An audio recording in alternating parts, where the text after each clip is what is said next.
Saya mulai perkuliahannya. Assalamualaikum warahmatullahi wabarakatuh. Waalaikumsalam warahmatullahi wabarakatuh. Oke, sebelumnya saya mau tanya dulu, kalian sudah sarapan belum? Dah, oke, good. Oke, sebelum saya mulai perkuliahan, mari kita berdoa menurut kepercayaan masing-masing. Berdoa dimulai. Oke, berdoa selesai. Oke, sekarang kita akan absen dulu ya di V-kelasnya. Ini V-kelasnya, silakan absen mandiri di V-kelas. Oke. Kemudian kita hari ini akan mempelajari mengenai probability di dalam perekonomian. Ya. Nah, tujuan dari pembelajaran hari ini adalah mampu menerapkan konsep probability untuk menyelesaikan masalah ekonomi sederhana dan membuat estimasi ya peluang dalam kegiatan bisnis dan keuangan. Oke. Nah, jadi kalian di sini nanti akan melihat nih, kemarin kan sudah nih probability-nya seperti apa. Kemudian nanti kita akan melihat probabilitas di dalam ekonomi, kemudian tujuan penerapan probabilitas dalam perekonomian, lalu bidang penerapan probabilitas ya dalam perekonomian, dan manfaat penerapan probabilitas dalam ekonomi. Nah, saya menggunakan referensi di sini ya. Referensi di sini sebagian besar sudah kalian punya ini referensinya. Kalian bisa buka untuk bahan belajar kalian. Selanjutnya, saya mau tanya dulu nih, review mata kuliah yang kemarin nih. Review pertemuan yang kemarin. Kira-kira kalian masih ingat nggak? Coba, siapa yang bisa? Oke, silakan. Jadi kemarin itu peluang itu ada beberapa pendekatan dalam bentuknya. Ada yang namanya itu klasikal sama empirikal. Ya.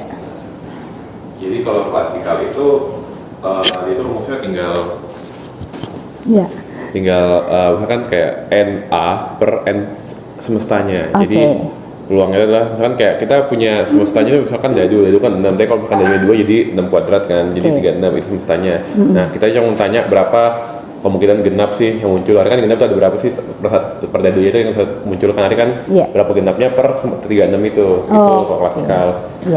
Kalau empirical nih saya dari ini apa namanya observation ya. Per trial total datanya itu kan. Misalkan kayak ternyata pas dicoba-coba itu ada dari 7 muncul itu 5-nya itu beda gitu kan 5/7 akhirnya. Nah, gitu. Thank you. Itu yang saya ingat. Thank you Dimas ya. Ahnaf. Siapa? Ahnaf. Oh ya, Ahnaf, sorry. Ahnaf, terima kasih untuk tanggapannya. Yang lain ada? Silakan yang lain.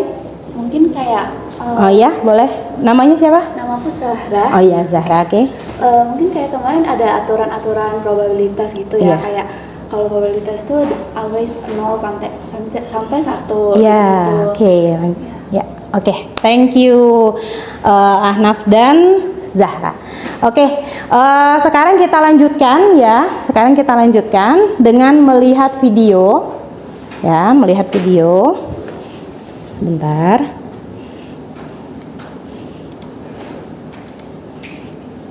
Ya. Good day learners, this is East Engineering.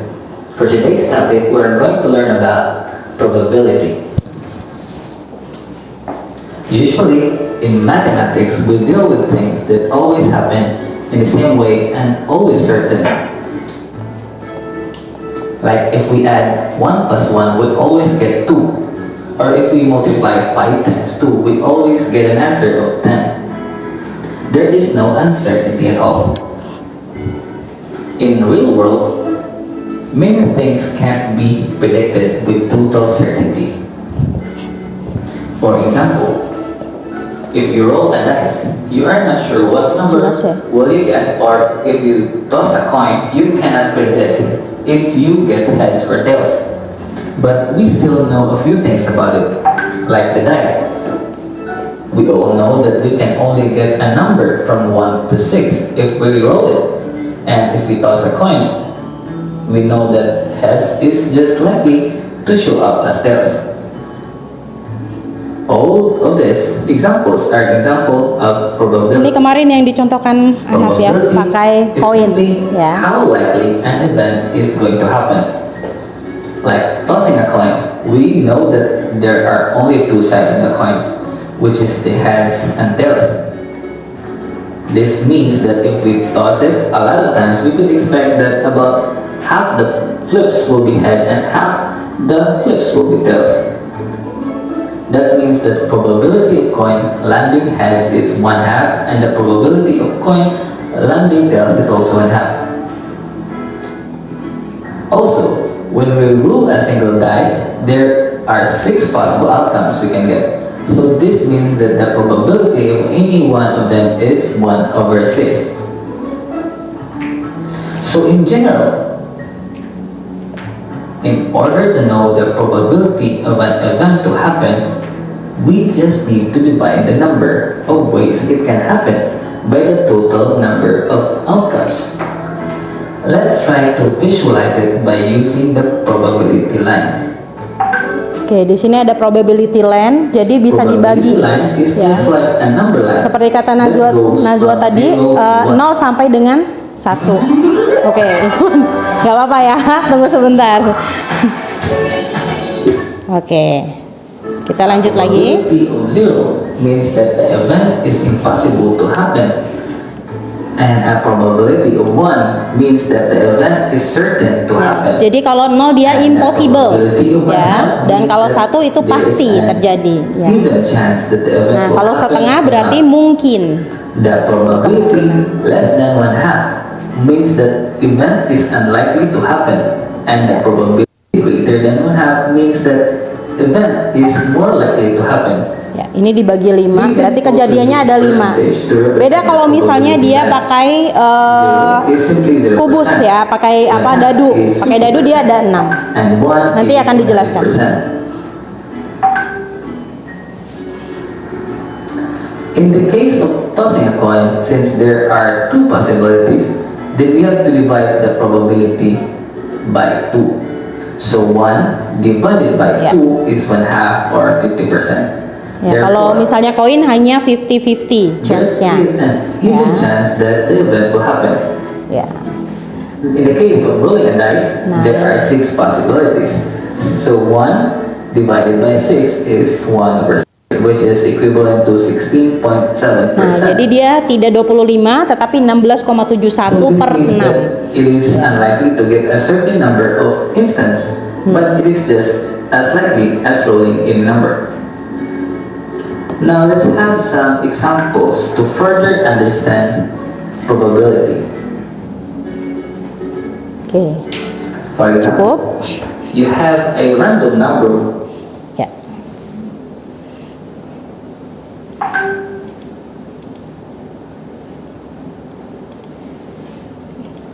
Kita dimatikan dulu.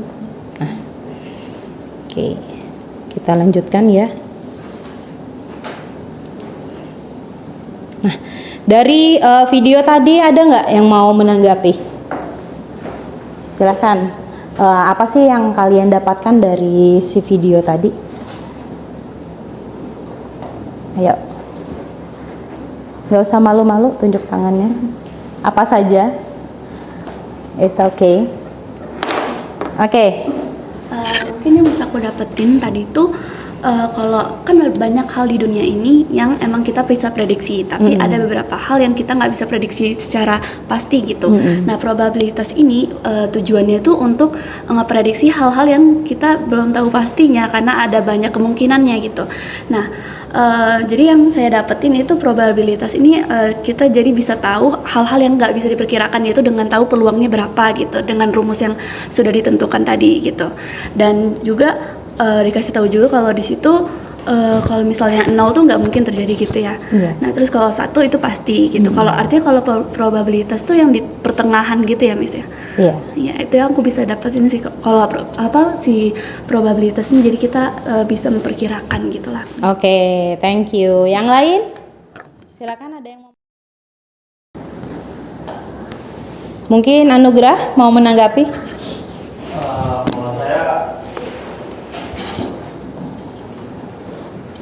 Kalau saya kurang lebih sama kayak yang lain ya. Dari probabilitas itu dia cuman ada di jangka antara 0 sama 1. Terus kita jadi bisa ada kalkulasinya lah untuk hal yang bisa diprediksi gitu. Ada angka matematikanya untuk hal itu. Mungkin itu sih dari saya. Oke, terima kasih Anugrah. Bagus sekali jawabannya. Gimana yang lain? Ada yang mau menanggapi? Sudah cukup ya, oke. Jadi dari video ini kita bisa lihat bahwa si probability itu bisa berguna di dunia nyata, ya. Jadi tidak hanya hitungan matematika saja, tetapi juga bisa berguna di dunia nyata. Ada yang bisa diprediksikan, ada yang tidak bisa diprediksikan. Seperti tadi perhitungan 1 tambah 1 itu udah pasti 2, udah pasti. Tapi hari ini hujan apa enggak itu tidak bisa diprediksikan, ya. Panas terik tiba-tiba hujan. Seperti itu. Atau misalnya hari ini saya bawa uang nih 20.000 untuk makan, untuk ongkos misalnya, ya. Tahu-tahu tiba-tiba ada fotokopian atau sokongan gitu. Nah, itu tidak bisa diprediksikan. Sehingga kita pakai probability itu untuk menentukan ya hal-hal yang tidak bisa diprediksikan secara tepat, ya. Oke. Thank you. Kita lanjutkan ke materi sekarang.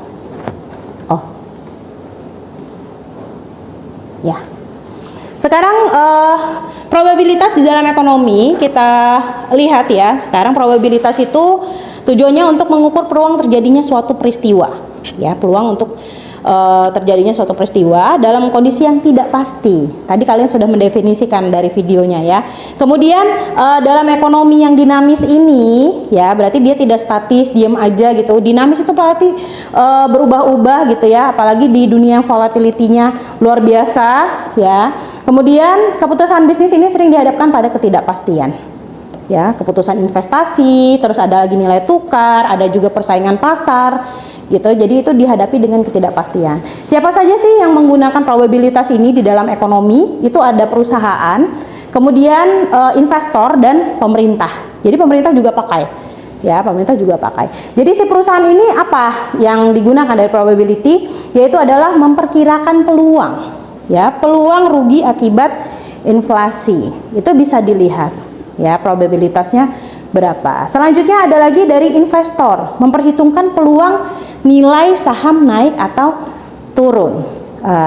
Di beberapa pertemuan kemarin kalian sudah menghitung indeks saham ya, sudah paham ya tentang saham seperti apa. Jadi ada yang namanya naik turunnya saham, ini bisa dilihat dari probabilitasnya seperti itu. Kemudian pemerintah. Nah, jadi pemerintah ini memperkirakan peluang untuk defisit anggaran. Ya, udah tahu ya, defisit anggaran itu adalah kondisi di mana bahwa anggaran itu lebih kecil daripada pengeluarannya, gitu. Oke, saya lanjutkan dulu. Kemudian tujuan dari penerapan si probabilitas di dalam perekonomian, ya, yaitu adalah membantu dalam memperkirakan ketidakpastian kondisi ekonomi, ya. Selanjutnya seperti resesi atau fluktuasi harga. Jadi kita kemarin dihadapkan dengan di tahun 2019 dengan COVID-19. Nah, itu keadaannya tidak pasti tuh. Kira-kira bagaimana nih, orang pada dipecatin gitu ya. Orang pada dipecatin, terus bisnis loyo. Apalagi bisnis yang tidak melakukan penjualan online, ya, seperti itu. Jadi di tengah resesi atau keadaan yang tidak pasti atau fluktuasi harga, itu membutuhkan yang namanya probabilitas. Kemudian mendukung pengambilan keputusan bisnis dan investasi yang berbasis data kuantitatif ya. Kuantitatif berarti data yang sudah pasti gitu, ada nilainya. Selain itu, probability juga digunakan untuk memprediksi tren ekonomi ya. Kita juga mempelajari tren nih di pertemuan yang sebelum-sebelumnya dari time series ya, dari time series. Kemudian menghitung tingkat resiko dalam pembiayaan. Ya, biasanya digunakan dalam perbankan. Ya, dan perbankan, dan menentukan strategi produksi serta pemasaran efektif melalui analisis peluang ya, permintaan pasar. Nah, kita lihat nih perkiraan ketidakpastian sekarang. Ketidakpastian tadi pertama karena adanya COVID, kemudian ada lagi karena bencana. Kita lagi heboh nih sama bencana di Lampung ya. Bencananya apa nih? Banjir ya. Tahu-tahu tiba-tiba banjir, terus mobil motor tenggelam semua. Ya itu artinya kan ketidakpastian, tiba-tiba masuk, kita biasa nggak banjir, tahu-tahu banjir. Seperti itu. Nah, itu kita bisa hitung probabilitasnya berapa. Nah, kalau dalam perekonomian ada memperkirakan kemungkinan resesi, kemudian inflasi dan fluktuasi harga, ya. Inflasi bisa terjadi, ya. Misalnya ada kebijakan nih, tiba-tiba kebijakan datang nih, ya. Kebijakannya adalah memberikan diskon listrik. Nah, kira-kira akan inflasi atau deflasi? Kita bisa hitung probabilitasnya. Dari mana? Dari melihat peluang yang sudah pernah terjadi. Di bulan Januari, Februari kita pernah terjadi yang namanya diskon listrik juga. Nah, yang terjadi adalah nilai inflasi itu menjadi negatif. Tetapi hanya asal muasalnya dari listrik, bukan dari bahan makanan, jadi masih aman gitu. Jadi tujuannya supaya tidak terjadi inflasi tinggi dan tidak terjadi deflasi terlalu rendah. Jadi ditekannya dari listrik gitu. Selanjutnya mengambil keputusan, ya, membantu keputusan bisnis dan investasi. Kalian kan belajar kewirausahaan kan? Nah, apa sih yang kalian pertimbangkan saat kalian menentukan menjual suatu barang? Coba, Nindya. Kalau aku mungkin kayak persaingannya gitu, kira-kira di area itu atau di wilayah itu udah banyak nggak yang jualan hal tersebut gitu. Oke, ya, thank you. Tanggapannya yang lain apa sih yang menjadi pertimbangan kira-kira? Ayo, Oke, siapa? Najwa ya? Iya, Najwa. Oke, Najwa. Aku izin nambahin dari Nindi, mungkin selain persaingan, mungkin dari harga bahan pokok juga. Oke. Itu untuk menentukan harga jual kita. Nanti kan dari kalau kita udah memperhitungkan dari modal, terus harga barang segala macam, nanti kita bisa menentukan berapa sih untuk harga jual dan gimana sih kita tuh menentukan suatu harga itu sama nggak sama kayak toko-toko lain gitu. Jadi mungkin bisa membantu kita juga untuk Oke, thank you Najwa. Terima kasih untuk tanggapannya. Bagus sekali ya. Memang kalian nanti kan mau market days ya, itu sudah masuk syarat-syaratnya ya. Jadi dalam membuat keputusan bisnis memang kita harus riset terlebih dahulu.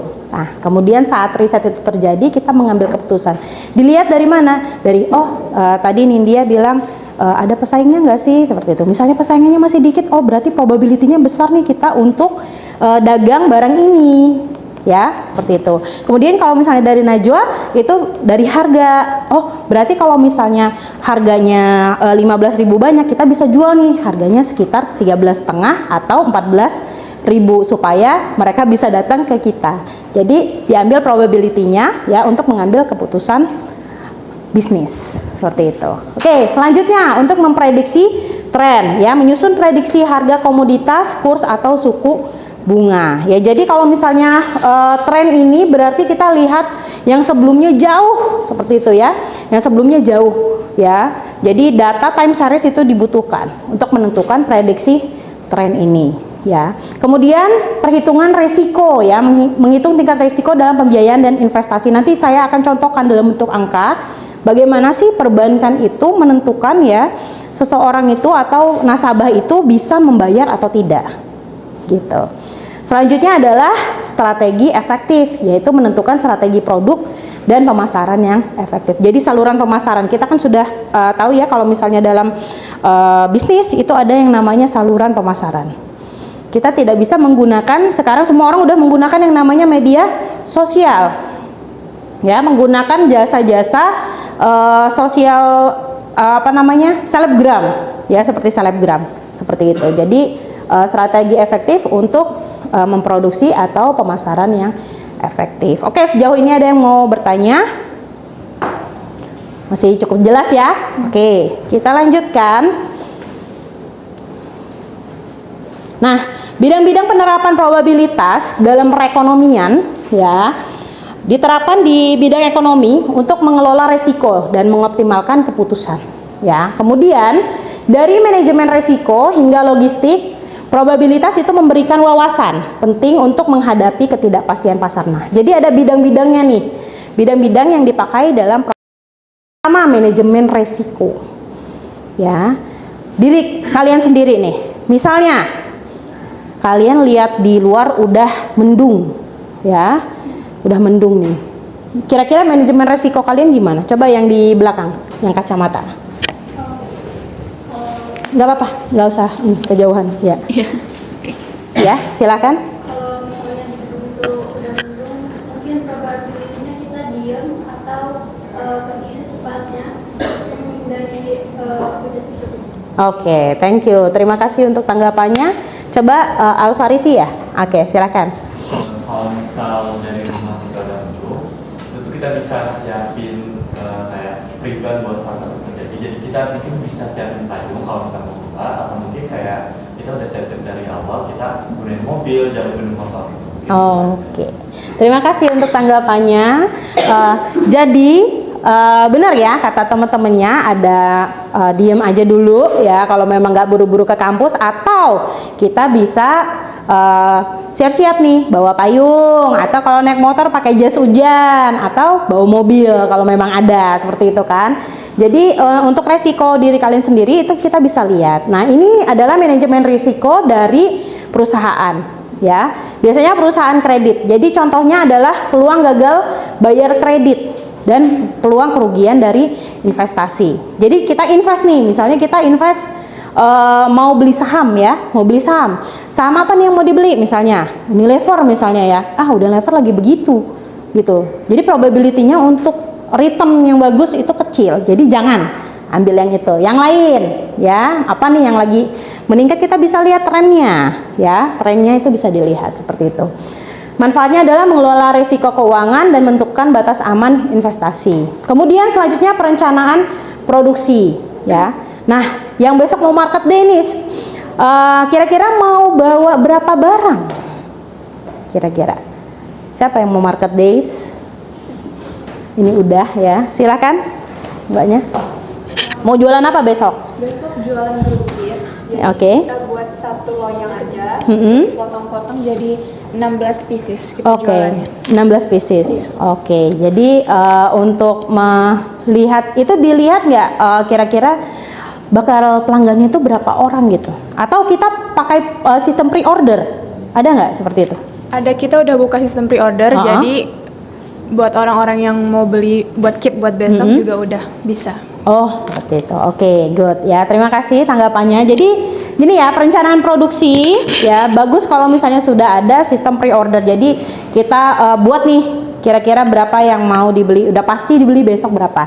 Seperti itu. Tapi kita juga bawa yang belum memesan ya, sudah bisa yang bisa beli langsung di situ seperti itu. Jadi peluang meningkatkan permintaan barang musiman.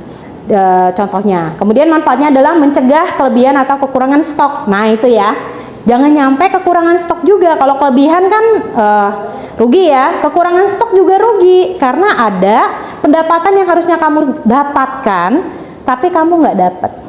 Nah itu bisa dilihat probabilitasnya. Jadi untuk efisiensi biaya produksi juga seperti itu. Ada juga untuk meramal pasar ya, peluang naik harga bahan baku, kemudian peluang depresiasi rupiah. Jadi misalnya tiba-tiba kayak kalian jualan nih sebelum dan sesudah dan saat lebaran atau saat puasa, itu pasti harga bahan bakunya berbeda ya. Bahkan afternya itu bisa lebih tinggi karena ada yang namanya lebaran.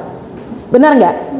Jadi saya catering ya, anak saya itu harganya biasanya 17.000 sebelum puasa dan lebaran. Setelah lebaran naik jadi 19.000. Alasannya apa? Harga bahan pokoknya naik dan tidak turun lagi. Stuck di situ. Mungkin turunnya sedikit. Jadi mau nggak mau dia harus menaikkan margin ya, gitu. Jadi 19.000 naik. Itu karena ada kenaikan bahan baku. Gitu.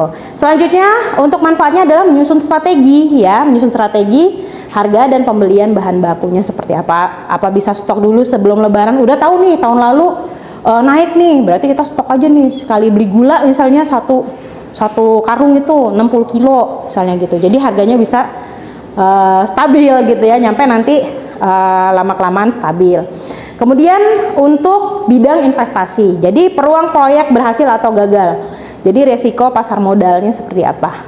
Ya, itu bisa dilihat dari probability. Dilihat juga dari tren si indeks harga sahamnya seperti apa, dan kejadian-kejadian ekonomi makro seperti apa. Ya, manfaatnya adalah memilih proyek atau investasi dengan risiko yang paling minimal. Yang tadi saya contohkan ya, saham apa sih yang kira-kira kita akan beli seperti itu. Atau kalau misalnya ada investasi asing, mereka mau investasi di bidang apa? Tahu nggak salah satu investor yang baru masuk Lampung dari Tiongkok? Apa? Satelit, bukan kereta gantung ya, tentang satelit. Oke, nanti baca lagi. Jadi Provinsi Lampung itu sudah mengadakan kerjasama ya, kerjasama dengan pengusaha dari Tiongkok itu mengadakan satelit yang ada di Provinsi Lampung. Jadi hebat ya, Provinsi Lampung bisa punya satelit sendiri. Diharapkan apa? Diharapkan digitalisasi kita itu bisa sampai ke pelosok seluruh Lampung. Itu yang diharapkan. Jadi walaupun kita ada di mana? Suwoh ya. Suwoh sana itu sinyalnya bagus. Gitu. Jadi kita misalnya di pertanian nih, kita bisa beli langsung barangnya dari si petani.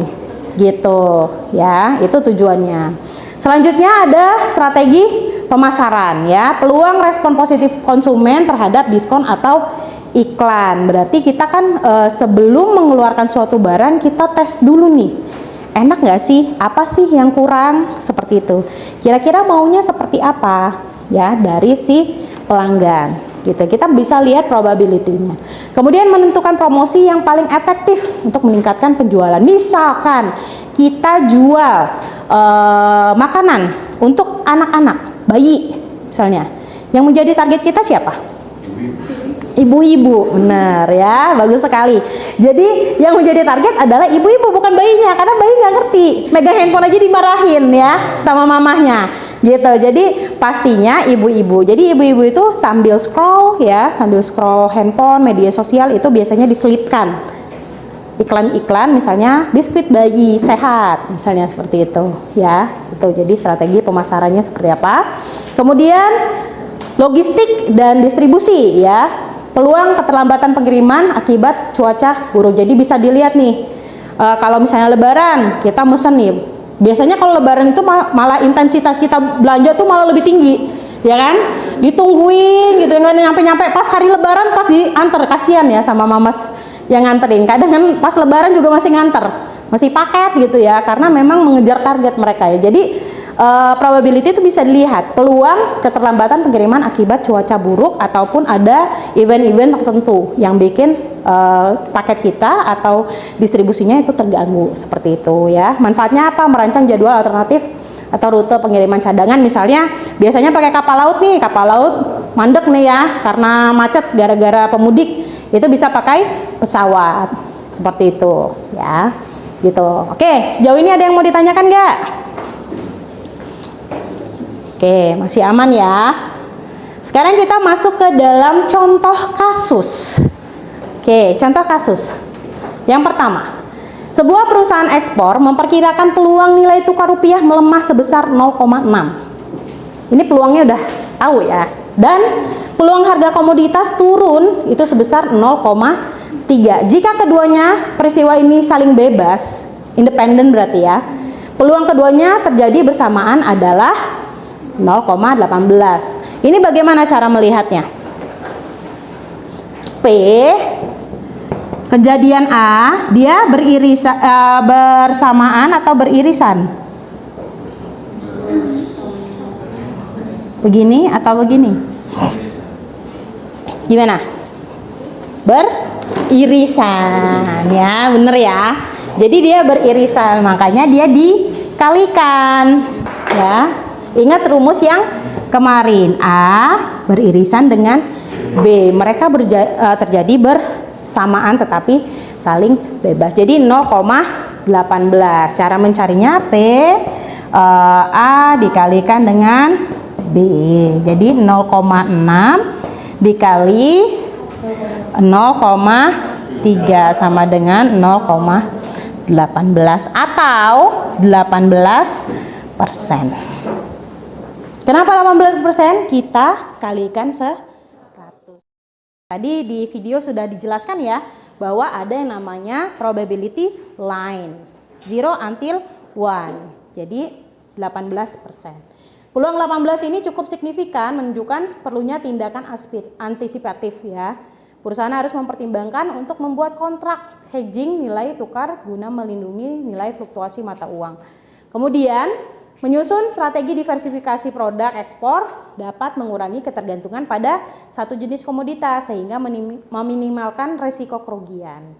Jadi, tagnya di sini adalah peluangnya melemah itu 0,6, peluangnya turun ya, komoditasnya turun 0,3. Kemudian keduanya terjadi bersamaan 0,18. Jadi ini cukup signifikan untuk menunjukkan tindakan antisipatif. Jangan dibiarin aja gitu. Ya, ini salah satu contoh ya perusahaan ekspor. Oke, silakan. Oke, silakan. Ya. Itu kan 0,1 sama 0,3. Iya. 0,1 tuh, Miss. Jadi kalau peluang 0,1-nya ini juga dimasukin, akhirnya tetap langsung dikaliin aja ya.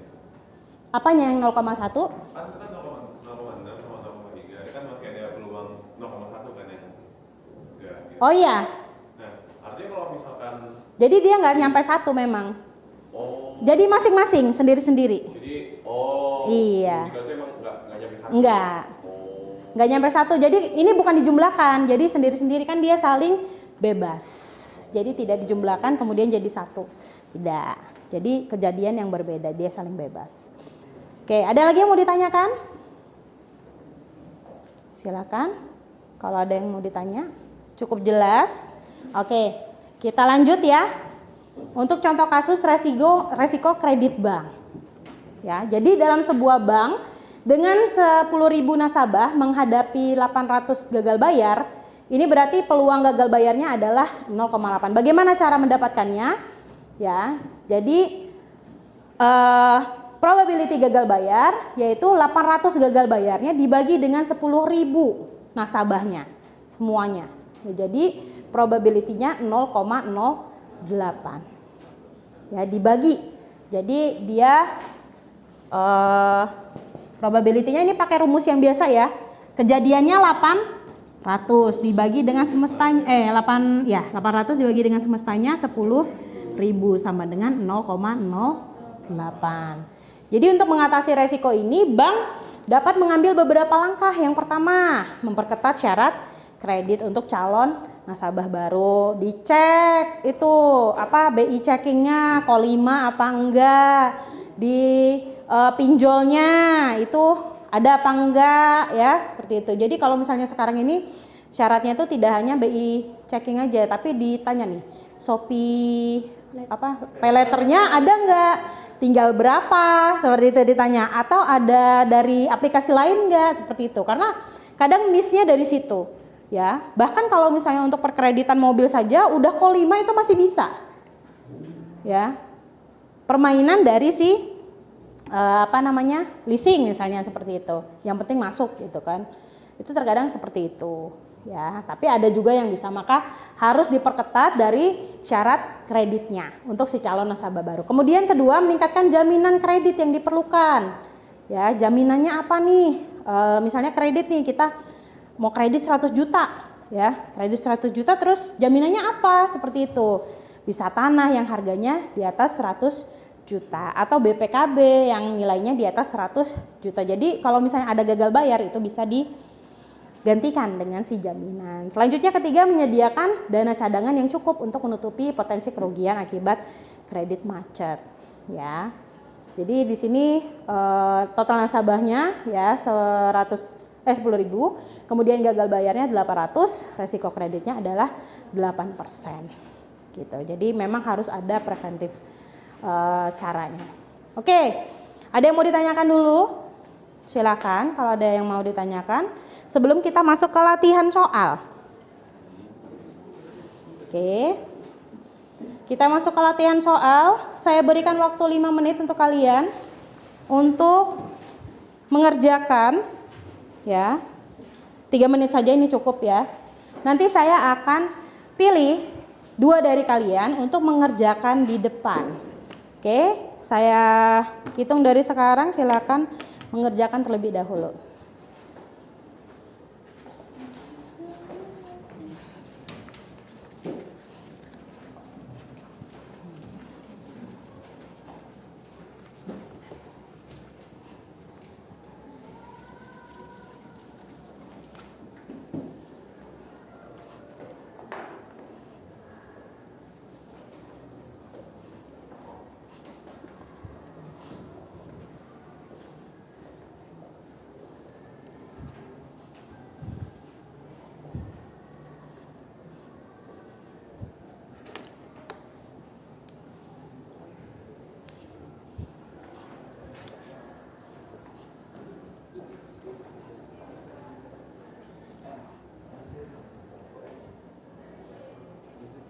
Terlihat ya?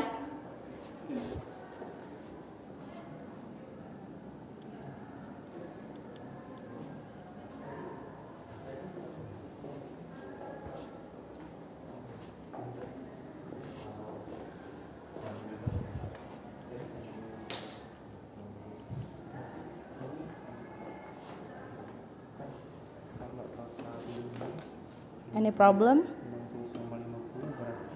Aman ya? Oke.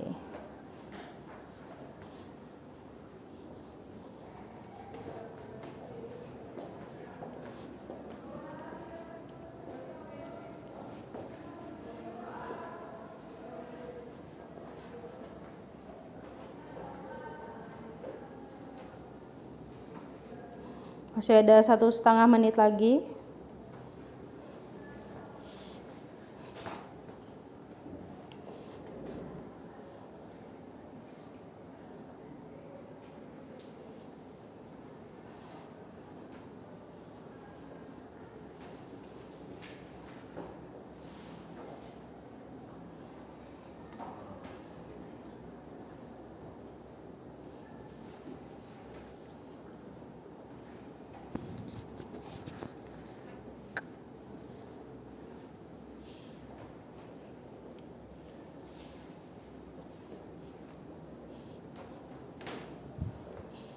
Oke, kalau ada masalah boleh tanya ya.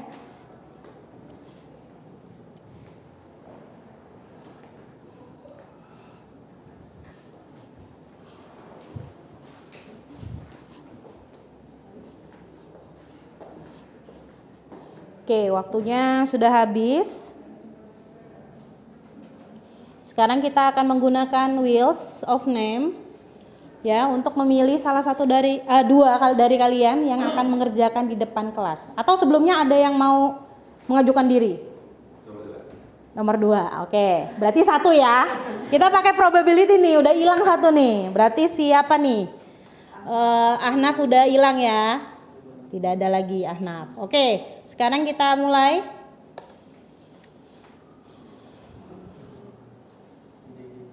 Jeng jeng dor ya. Wulan, mana Wulan? Jadi Wulan ini berarti nomor 1 ya.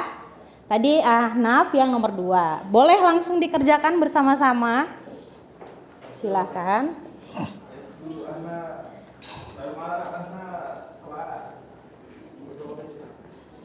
Silahkan, boleh dibawa. Boleh, tulis ketahui biar jelas, jangan langsung jawaban ya.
Berarti bawahnya 1.600 dong. Iya, ya kan? Iya benar. Sudah? Ahnaf, oke, thank you.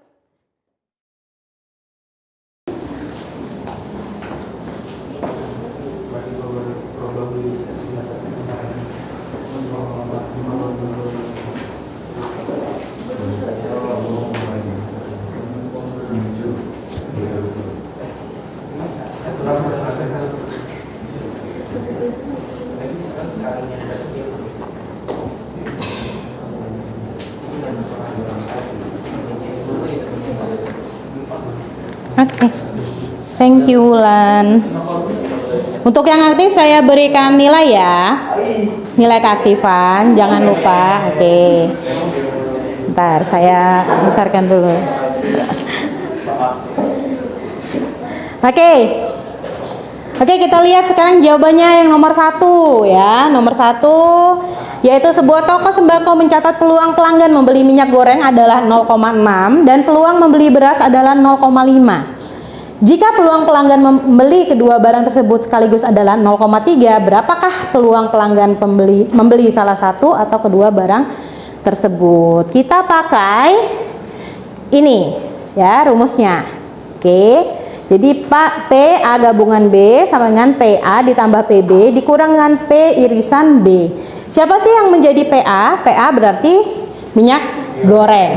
Kemudian PB itu adalah beras ya. Selanjutnya P A irisan B itu berarti keduanya terjadi secara sekaligus. Berarti diapakan? Kita kalikan ya. Selanjutnya 0,6 ditambah 0,5 dikurang 0,3 jadi 0,8. Jadi peluang pelanggan membeli salah satu atau kedua barang tersebut adalah 0,8. Atau kalau di persentase berapa? 8%. 80% ya. Oke, jadi 80% kita bagi dengan 100. Selanjutnya ini adalah sebuah koperasi memiliki 300 anggota. Peluang seorang anggota mengambil pinjaman di bulan ini adalah 0,25. Berapa jumlah anggota yang diperkirakan akan mengambil pinjaman? Kita presentasi aja dari si line tadi. Ya, line tadi. Gitu. Jadi ada 300, kemudian probability-nya ada 0,25. Kemudian kita cari ya dengan ini rumus yang dia pakai rumus sendiri ya. Jadi X sama dengan 300 sama dengan 25%. Berarti 25% dari si 300 ya. Berarti berapa orang? Yaitu adalah 75 orang. Jadi possibility-nya 0,25 yang akan meminjam di bulan ini adalah 75 orang. Itu bisa dijadikan target daripada si koperasinya gitu. Gimana? Ada yang punya jawaban lain nggak? Sama ya? Udah, alhamdulillah berarti sudah benar, sudah masuk rumus yang kemarin sudah bisa diterapkan. Oke, kita lanjutkan. Kita lanjutkan untuk manfaat penerapan probabilitas dalam ekonomi. Jadi dari tadi ya kita sudah lihat manfaatnya adalah mengurangi resiko keputusan yang merugikan. Jadi usaha-usaha yang kita lakukan itu supaya tidak rugi itu seperti apa, kita lihat probabilitasnya. Ya, kemudian probabilitas juga memungkinkan penentuan alternatif tindakan terbaik jika memang akan terjadi, maka apa yang harus dilakukan? Tadi seperti yang temennya bilang, oh bawa payung atau bawa mobil supaya tidak terkena hujan. Begitu juga dengan bisnis, supaya tidak rugi, maka kita lihat dulu nih, menentukan dari segi keuangan. Misalnya, bahan-bahan akan naik nih, berarti kita beli dulu sebelumnya. Atau ya, kalau misalnya nanti kira-kira akan panas nih gitu ya, selain kita jualan brownies, kita bisa tambahkan juga jual es teh manis gitu kan. Jadi ada yang namanya probability, kemungkinannya akan terjual berapa nih, seperti itu. Jadi tahu dari probabilitasnya gitu ya. Jadi selain itu probabilitas juga membantu prediksi pergerakan ekonomi dalam jangka pendek dan jangka panjang, serta menguatkan argumentasi keputusan investasi dan kebijakan publik tadi yang dari segi pemerintah ya. Kemudian secara garis besar yaitu mengurangi resiko, meminimalkan kerugian. Kemudian dasar kuantitatif ya, dasar kuantitatif memberikan data konkret untuk perencanaan bisnis. Ada alternatif terbaik ya, menentukan opsi optimal. Prediksi ekonomi ya, membantu meramalkan pergerakan pasar jangka panjang dan jangka pendek. Kemudian argumentasi yang kuat mendukung keputusan investasi dan kebijakan publik gitu. Jadi kayak misalnya prediksi ekonomi, prediksi penjualan gitu. Kira-kira yang akan laku nanti ke depan apa sih, seperti itu. Ya, orang yang kalau misalnya dia sudah happening, sudah udah booming, udah diambil seperti itu berarti sudah mencapai titik puncak. Ya, kita bisa lihat probability-nya sebelum terjadi. Gitu. Ya. Oke, ada yang mau ditanya? Oke, belum ya? Sekarang kita buka Mentimeternya. Silahkan buka Mentimeter, bisa langsung scan ya, bisa langsung scan barcode atau masukkan kode Mentimeter. Silakan. Oke.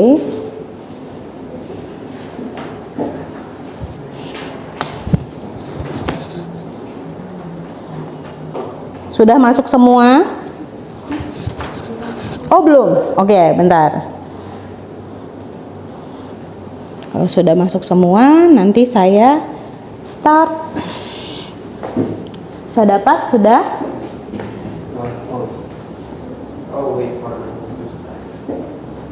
Oke. Sudah masuk semua? Ya, sinyal. Oke. Udah oke. Oke, kita tunggu. Kita tunggu. Kita pakai lagu ya, biar ya, lagunya dari Mentimeter, bukan lagu yang lain. Oke. Gimana? Oke, yang lain aman. Ada yang belum? Oke. It's okay kalau nggak harus pakai itu, bisa pakai yang lain. Oke ya. Kalau sudah muncul tanda like, kemudian ada berputar, itu berarti kalian sudah masuk, nggak apa-apa. Coba saya cek dulu. Saya cek dulu. Ya, masukin manual kalau nggak bisa. Oke, nah itu udah nunggu. Dia udah nunggu. Kalau udah kayak gini udah nunggu. Nah ini udah nunggu dia. Ya. Oke. Dia nunggu di start. Ya, nunggu saya start dulu baru bisa. Oke, ada yang bermasalah? Nggak ada? Udah oke? Oke. Kita mulai.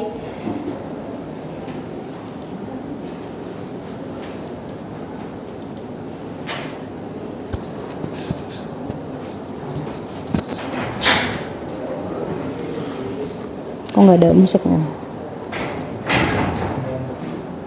Gimana? Udah masuk belum? Udah ya? Oke. Waktunya 15 detik per pertanyaan, silakan dikerjakan. Sebutkan satu contoh penerapan probabilitas dalam kegiatan ekonomi. Sorry. I'm sorry. Oke, ini kok langsung pertanyaan terakhir ya? Wait. Nah.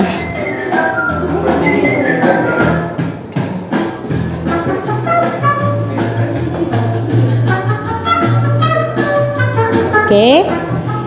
Kamu udah masuk? Yang baru masuk tadi? Ya, silakan masuk.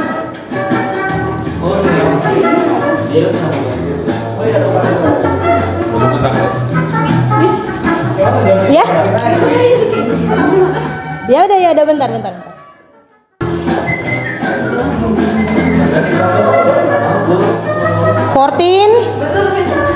Ya, baru 14. Belum di enter. Tadi belum enter ya. Sorry. 15, kita tunggu sampai 17. Namanya kenapa? Oh, that's okay. Nggak apa-apa. Nggak apa-apa ya. Satu lagi yang belum masuk. Satu lagi, kita ada 17 orang. Oke, satu lagi. Udah. Oke, good. Ready? Oke.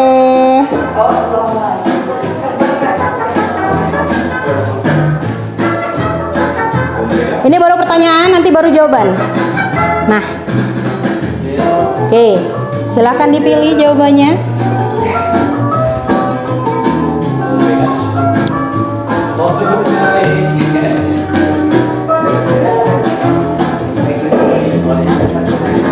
Oke, good. Jadi 14 orang sudah benar. Ya. Good. Oke. Siapa ini? Beyonce. Siapa yang paling tinggi? Zlatan, Zlatan, I don't know. Sepertinya namanya ini ya, sesuai sama email ya, nggak apa-apa. Oke, kita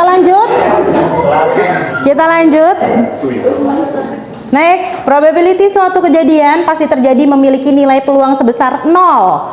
Benar atau salah? Silahkan. 15 detik. Oke. 10, 12, 14, 14. Ini masih ada yang belum nih? Masih ada yang belum? Masih ada yang belum? Dua lagi. Ayo. Oke. Oke, jadi jawabannya itu adalah salah ya. Jadi yang pasti terjadi itu adalah 1 ya. Jadi itu masih ada yang salah ya. Mungkin ya salah pencet kepleset kali ya. Oke. Kita lanjutkan. Nah, kita lihat sekarang. Oke. Belum ada ya. Oke, next question.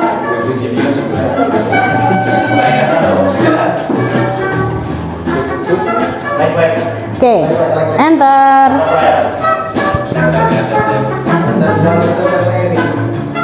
Diketahui peluang harga bahan baku naik sebesar 0,4, peluang nilai tukar melemah 0,6. Berapakah peluang terjadi bersama? Bersama. Ingat, beririsan. Beririsan. Ayo.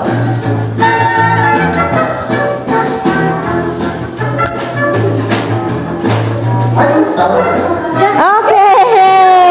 Masih ada yang jawab 0,1 dan 0,3 ya. Jadi jawabannya itu harusnya dikali ya. 0,4 kali 0,24.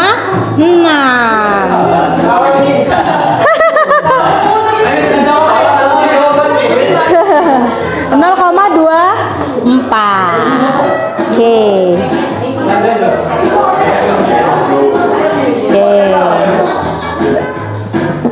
Oke, ini leaderboardnya masih sama ya. Sepertinya leaderboardnya agak-agak mandek. Oke, kita lanjutkan lagi. Next question.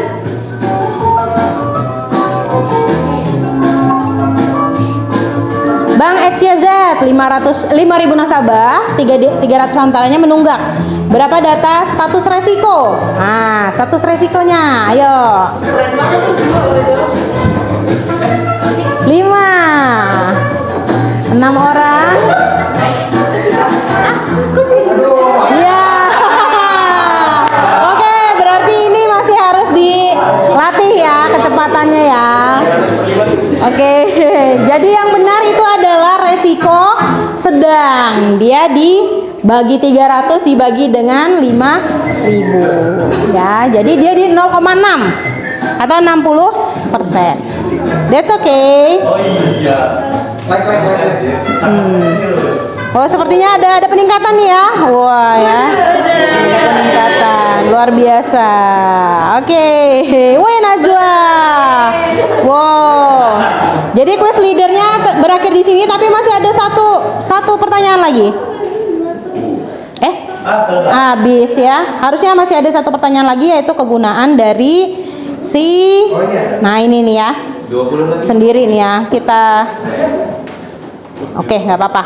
Jadi ini adalah salah satu contoh dari kegiatan sehari-hari. Jadi ada analisis resiko investasi, kemudian ada lagi untuk manajemen resiko ya tadi ya, seperti itu.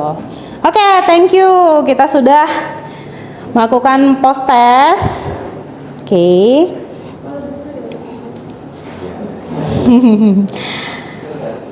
Oke, sekarang kita sudah sampai di akhir ya perkuliahan hari ini. Sudah sampai di akhir. Kira-kira ada nggak yang mau menyimpulkan ya? Tidak harus semuanya, yang kalian dapatkan saja. Silakan. Oke, silakan Alfarisi. Duduk aja nggak apa-apa. Oke, jadi yang mungkin bisa aku rangkum dari yang kita pelajari hari ini tuh, kalau misal statistik probability itu adalah buat kita bisa mengukur kemungkinan terjadinya suatu peristiwa dalam ketidakpastian gitu. Jadi udah dijelasin tadi berkali-kali kalau misal peluang itu ada dari skalanya 0 sampai 1. And then habis itu kalau misal probability dalam ekonomi itu benar-benar dibutuhin dan juga digunakan banget karena bisa menghitung semua jenis kemungkinan dan juga bisa mencegah gitu perubahan hal tidak kita inginkan dalam sebuah peristiwa. Ya. Oke, thank you Alfarizi, good. Yang lain gimana? Ada yang mau ikut menyimpulkan? Silakan. Silakan. Gimana? Ahnaf mau? Yang lain silakan kalau mau menyimpulkan. Ayo. Octavia nih belum nih kayaknya nih ya. Coba Octavia, silakan. Ya, jadi probabilitas itu berguna banget apalagi untuk kegiatan perekonomian karena bisa mengurangi resiko terjadinya kerugian dan memberikan Saran saran atau, ya agar tidak terjadinya kerugian. Oke, thank you Octavia. Terima kasih untuk jawabannya, untuk kesimpulannya. Oke, saya izinkan saya untuk menyimpulkan ya, untuk menyimpulkan. Jadi probabilitas itu tidak menjamin hasil pasti, ya, karena memang tidak pasti kan ada. Kalau misalnya dia kejadiannya itu tidak seperti 1+1 seperti itu ya. Nah, namun memberikan ukuran yang rasional.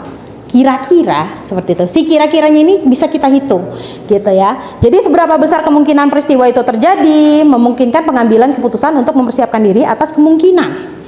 Ya, jika gitu ya. Jika saya besok ulangan berarti saya harus belajar malam ini atau sehari-hari sebelumnya gitu. Dan menemukan tindakan yang antisipatif, memilih opsi dengan peluang kesuksesan yang lebih tinggi. Selanjutnya dengan memahami probabilitas kita dapat membuat keputusan, ya, membuat keputusan yang lebih informatif dan strategis untuk pengguna kebijakan ataupun usaha bisnis gitu dalam menghadapi dinamika perekonomian yang penuh ketidakpastian ya atau volatility. Oke, jadi nah ini ada tugas untuk mengukur bagaimana kalian bisa memahami materi hari ini. Ya, tugasnya bisa berpasangan, ya, tugas kelompok berpasangan. Jadi pilih salah satu topik berikut ini, ya, ada peluang fluktuasi harga bahan pokok di pasar tradisional, kemudian peluang keberhasilan promosi diskon di sebuah toko online ya. Kemudian ada lagi peluang gagal bayar kredit di koperasi simpan pinjam, ada juga peluang laba usaha kecil di bidang makanan ringan. Nah, di antara 4 ini pilih salah satu, kemudian kumpulkan minimal 20 kejadian ya sebagai topik dari topik yang dipilih.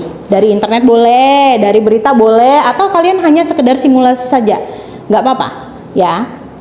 Kemudian hitung probabilitasnya pada masing-masing kejadian dengan menggunakan rumus ini. Nggak usah yang susah-susah, yang gampang aja ya. Jumlah kejadiannya berapa, kemudian dibagi dengan jumlah total datanya ya.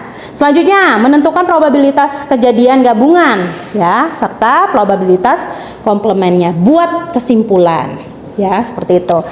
Jadi apa peluangnya terjadi peristiwa tersebut? Apakah peluang itu tergolong tinggi, sedang atau rendah? Seperti tadi ya contoh soalnya. Kemudian apa rekomendasi keputusan ekonomi yang dapat diambil berdasarkan hasil tersebut gitu. Sejauh ini ada yang mau ditanya dulu?